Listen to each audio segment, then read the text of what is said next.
Welcome back to Nuclear News. Let's dive right into what happened this week with nuclear energy and uranium supply demand fundamentals. The Sprott Uranium Miners ETF is up year to date 9%. The stock market, S&P 500, is up 6%. So we're correlated, but we're also outperforming. Now let's dive through the fundamentals of this space, the long-term fundamentals. Growing global appetite for nuclear power fuels renewed uranium fever. This is the context in which we are starting. Fukushima's disaster led to a lost decade for nuclear markets.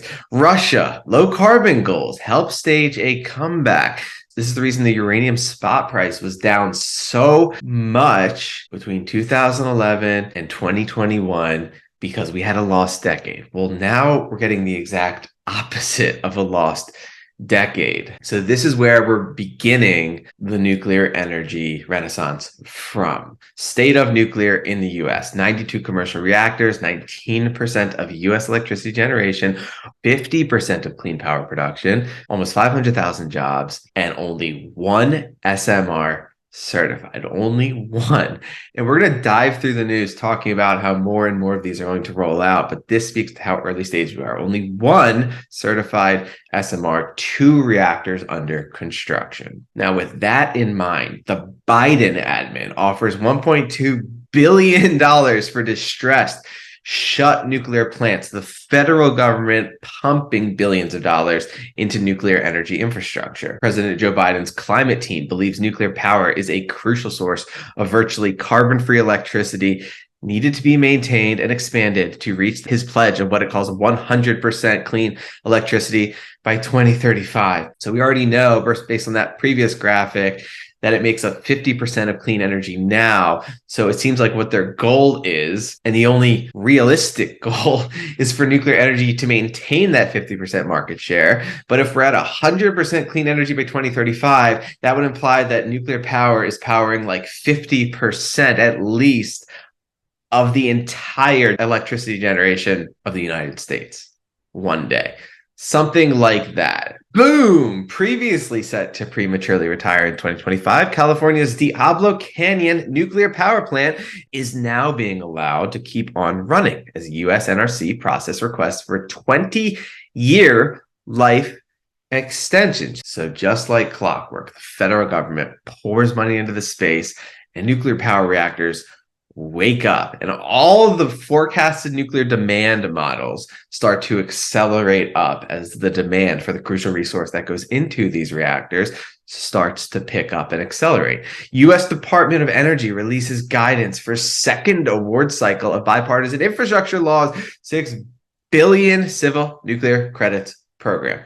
President Biden's $6 billion investment in the civil nuclear credit program made it abundantly clear that preserving the domestic nuclear fleet is critical to reaching America's clean energy future, said U.S. Secretary of Energy Jennifer Granholm. Expanding the scope of this bipartisan infrastructure law funding will allow even more nuclear facilities the opportunity to continue operating as economic drivers in local communities that benefit from cheap, clean, and reliable power. So as an early stage investor, doesn't get much better than this, seeing the writing on the wall, right? The government just pumping money into the space. The left's changing position on nuclear energy. A recent trip by Alexandria Ocasio-Cortez, this is everyone who's watching this, his favorite person, has sparked a conversation about a potential shift in the left's stance on nuclear energy. Experts believe this may be due to a more urgent focus on climate change, as well as the younger generation's priorities replacing those of the older one.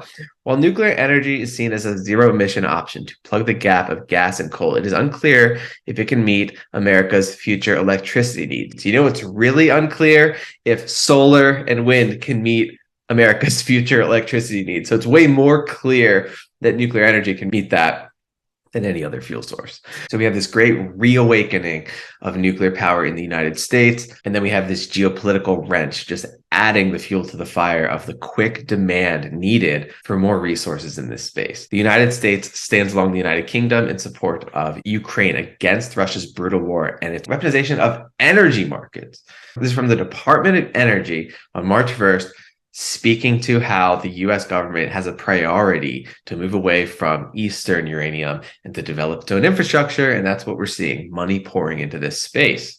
Dow Chemical and X Energy to build US Gulf Coast nuclear demonstration plant. So Dow Chemical, a massive company investing in this space. You don't only have governments investing, you have private companies taking advantage as well. And this comes from the Office of Nuclear Energy.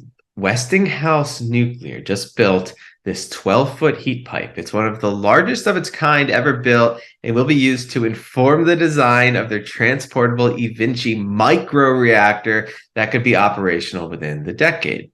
Westinghouse Nuclear says thank you to the Office of Nuclear Energy for a great story of our microreactor. It's going to change the way nuclear energy is accessible in many parts of the world.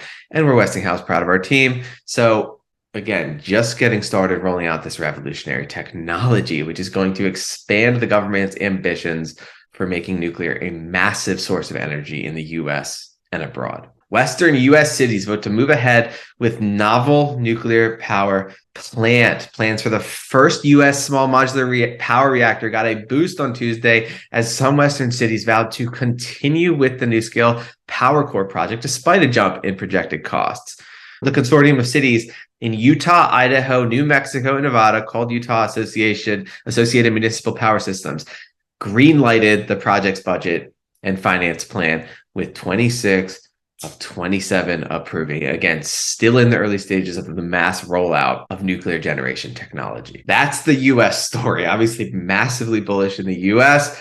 Let's move around the world and see what's going on. France mounts aggressive nuclear push with eye on EU industrial plan. Paris looks out for its atomic industry as the sector faces a crossroads. French MPs pave way for dropping legal limit on nuclear in energy mix. They're going to increase nuclear power to be a key component of the energy mix. 11 EU countries launch alliance for nuclear power in Europe. So not only the US, but also Europe just going big into this space.